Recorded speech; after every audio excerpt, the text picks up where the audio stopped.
तर टिपूनं हिंदूंवर अत्याचार केले हे सत्य आहे. टिपू सुलतानवर प्रेम करणारे अजूनही जिवंत आहेत. भाजपनं जिनांच्या कबरीवर फुलं वाहिली आहेत.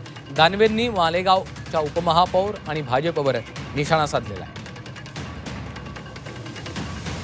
ज्या टिपू सुलतानांनी ज्या पद्धतीनं कारकिर्दीला इंग्रजांविरुद्ध लढले हे जरी सत्य असलं तरी हिंदूवर त्यांनी अन्याय अत्याचार केले हे तितकंच खरं आहे. म्हणून मला असं वाटतं